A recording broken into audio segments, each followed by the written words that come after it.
Hello everyone. Customer experience. ரொம்ப crucial and important word in business scenario.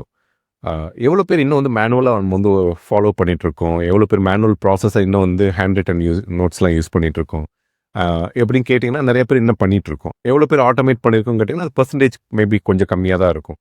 So அவங்களுக்கான video தான் எப்படி automations பண்ணுறது, நம்மளோட மெசேஜ் வந்து எப்படி கன்சிஸ்டண்ட்டாக எல்லா சேனல்ஸ்லையும் கொடுக்குறது. சேனல்ஸ்னால் என்னது? Website, Facebook, Instagram and YouTube, இதுலலாம் வந்து பார்த்திங்கன்னா நம்ம ப்ரொமோஷன்ஸ் பண்ணிகிட்ருக்கோம். பட் அதை எப்படி ஆட்டோமேஷன்ஸ் பண்ணுறது? ஒரு மெசேஜ் ரெஸ்பான்ஸ் பண்ணுறாங்க, கஸ்டமர் ரெஸ்பாண்ட் பண்ணுறாங்க, அதை எப்படி நம்ம ஆட்டோமேட்டட் மெசேஜஸாக பண்ணுறது, மேனுவலாக போய் பண்ணாமல். ஸோ இதெல்லாம் நீங்கள் மேஜராக ஃபோக்கஸ் பண்ணணும். அண்ட் இது மூலிமா என்னென்னா வந்து consistent message across all the channels. And also உங்களுக்கு வந்து இது ஃபாஸ்டர் ரெஸ்பான்ஸ் பண்ண முடியும். இது மூலிமா லீட்ஸ் நிறைய ஜென்ரேட் பண்ணி, லீட்ஸ்னால் வந்து கஸ்டமர் ஃபாலோஅப்ஸ் பண்ணி நம்ம கஸ்டமர் நிறைய கொண்டு வர முடியும். ஸோ 2026 நீங்கள் நிறைய ஃபோக்கஸ் பண்ணுங்கள் இந்த ஆஸ்பெக்ட்ஸில். ஆட்டோமேஷன்ஸ் பண்ணுங்கள், டிஜிட்டல் டிரான்ஸ்ஃபர்மேஷன், ஏஐ அடாப்ஷன்ஸ், இந்த ஏரியாவில் நிறைய ஃபோக்கஸ் பண்ணி ஆட்டோமேஷன்ஸ் பண்ணுங்கள். தேங்க்யூ.